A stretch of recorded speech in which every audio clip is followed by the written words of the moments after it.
खुलुमबाय बिटिआर चेनेलाव गासैखौबो बरायबाय। आंनि चेनेलखौ साबस्क्राइब लाइक एबा साबस्क्राइब खालामदो आरो बे खाथिनि बेल आइकन बेलखौबो थुनानै होदो जाहाथे गोदान भिडिअ हगारनायनि सिगांनो नटिफिकेसन सौहैनाय बायदि।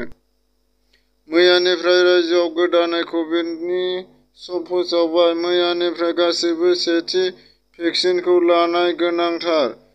सा 200नि बांसिन सुबुंफोरा हाबा-हुखायाव थानो मोननाय नङा। बे समाव धोरोम सिबियारिनि थाखाय गोदानै नेमखान्थि फोसावदों। 1 घन्टानि थाखाय सिबियारिया गंनै भेक्सिन लानायफोरा सा 60 सिमल' थानो मोनगोन। गुबुन गुबुन हाबाफारियाव सा 100ल' सुबुं नुजाथिनो मोनगोन। सोरखारा गोदानै फोसावनाय जायो। मुंदांखा फावगिरि पुनीत राजकुमारआ रुंसारि जाबाय। 46 बोसोर बैसोआव रुंसारि जानो गोनां जाबाय। फावगिरि पुनीत राजकुमारआ हरखाबै हार्ट एटेक जानायनि जाहोनाव याकुल्ट देहा फाहामसालियाव थिसनजानाय। देहाया गाज्रि थासारि जानायलाय आइसिइउ रुमाव थिसननो गोनां जादोंमोन। पुनीत राजकुमार बिथाङा गंसे कानाडा सावथुननि मुंदांखा एक्टरमोन।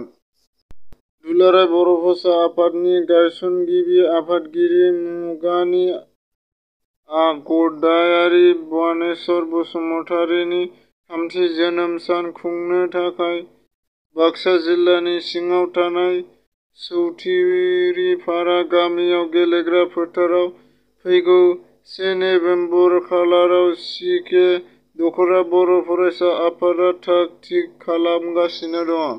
बिटिआर ब'न्डारि कमिसननि मासिगिरि आइ ए एस पिपिएमनि हरखाब रुंसारि जानायखौ लानानै दुलाराय बर' फरायसा आफादनि आफादगिरि दिपेन बर' बिथाङा गोथौ दुखु मोननाय फोरमायदों।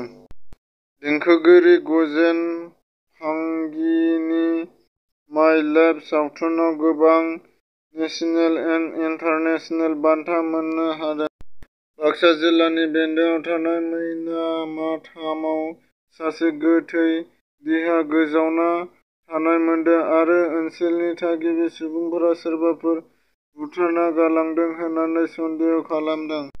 दिन हाजिरा मावनानै जानाय बर' नखरनि फिसा अलंबार मोसाहारिया आइ आइ टि आव 356 रेंक मोननो हादों।